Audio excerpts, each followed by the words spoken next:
This is a video tribute for the recent deaths of Congressman John Lewis and Reverend Dr. Cordy Tyndall Vivian, also known as Reverend CT, better known as Brother CT. You see, I've got 15 years in this movement. To most of my respected comrades, I'm a baby with my 15 years. You see, Atlanta politics and the civil rights movement is one of the most cliquish groups that you are going to find on this universe or in this universe. Gatekeepers, vanguards, toll operators. And if they don't like you, you ain't getting through. Is that unfair sometimes? I look at it as coming into any organization, body, group. I look at it from an athletic standpoint, if you can follow me. There's a probationary period just to see if you can truly stomach this work. There's a probation period to see before we extend our resources and stamping of you. We want to make sure that you don't buckle under pressure, which is the problem with some generation after generation that comes and feels like their way is the only way and what you've been doing before is bullshit. I've never taken that position.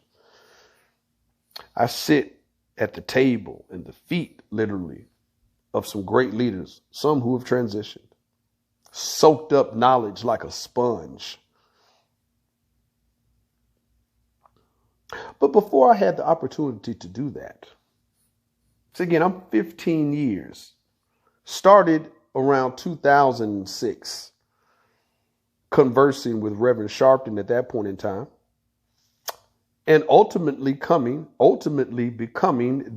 to this date, the only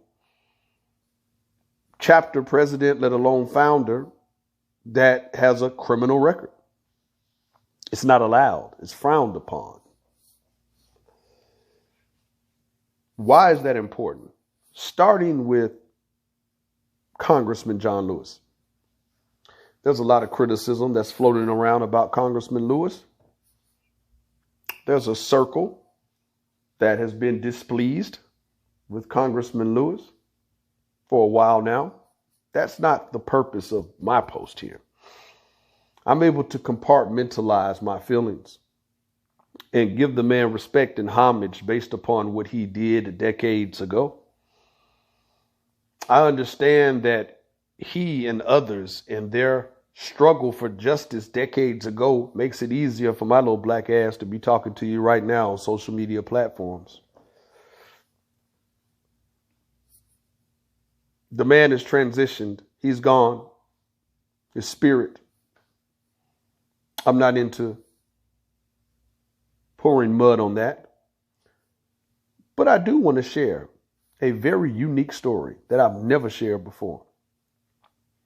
See, in December 2000, I got hauled off, thrown away by this federal government and its prison system, convicted of a crime that I did not commit. Not many can say that. Now, many can say that they were upward departing on, which I can say that as well. They could say that their sentence was enhanced, which I can say as well. That is very unfair, even after they've paid their debt to society. Mass incarceration, prison industrial complex, school to prison pipeline. But Congressman John Lewis had never met the man. I didn't come up through the church like many of my colleagues who my 15 years, they've got plus some. I wasn't in an apprenticeship program by one of these civil rights organizations. I just came out of nowhere, poof, representing Reverend Al Sharpton, which wasn't the easiest thing to do here in the cliquish city of ATL that I'm from. Which is why folks like CT, we'll get to CT in a minute. Year 2000, thrown off in federal prison, 30 months, 13 of those in solitary confinement. But there was one problem. The Bureau of Prisons only allow people to visit that are on your immediate or in your immediate family. The only immediate family I had was my mother. My mother, who had me at a very young age, which put me in a unique relationship with that village raising a child. My aunts and uncles and my grandparents. Make no mistake about it. Being thrown off in the federal penitentiary to get ready to start this journey and never having been in a holding cell at that point. Yeah, it was terrifying. Grew up quick. Shout out to my aunt, Valerie Coleman Vance, who at that point in time, around January of 2001, contacted Congressman Lewis's office. She laid it all out to Congressman Lewis about not just the atrocity of what I was going through, but the visitation aspect. How my grandparents had played a vital role in helping to raise me. How my aunts and uncles as well. Congressman Lewis, without knowing me or us, and remember, this is 2001. I hadn't touched a mic or gotten in front of a crowd or submitted a letter on behalf of the movement at all. Had no idea that journey was headed for me. But this man wrote a letter to the Bureau of Prisons. That letter and its ask was granted.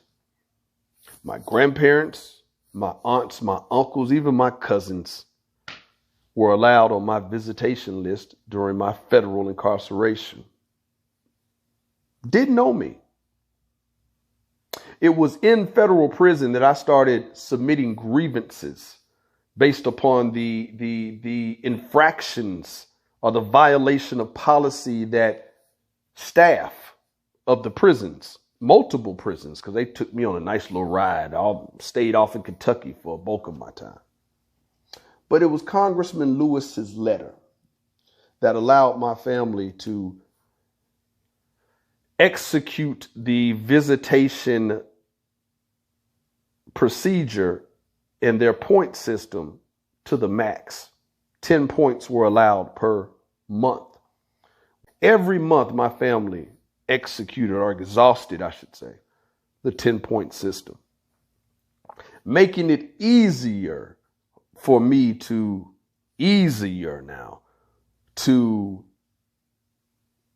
endure inhumane punishment, unjust punishment. And again, it was inside of those walls or behind those walls that I started understanding that I had a voice. I started calling bullshit when I saw it. The same suffering that inmates or convicts, as we like to say, were enduring on behalf of staff due to a violation of the rules in their handbook. I turned that handbook around and used it against them. Came out of prison in 2004 after losing my grandmother while I was in there and being screwed over by not being allowed to attend her funeral. I started to seek out like minds and spirits. I wanted to make sure that I became a part of a vessel that could provide aid and prevent what happened to me to anybody else. That is when I met Reverend Sharpton and told him my story, became the founder and president of National Action Network Atlanta, and responsible for the acquisition of the Southeastern Regional Headquarters, now which I have transitioned on to save ourselves due to some creative differences. So I salute Congressman John Lewis, man. You truly helped ease the waters, which ultimately led to sailing on my damn journey of my life's calling. Never shared that before, man. That's real spit. Up next, Brother CT. Peace.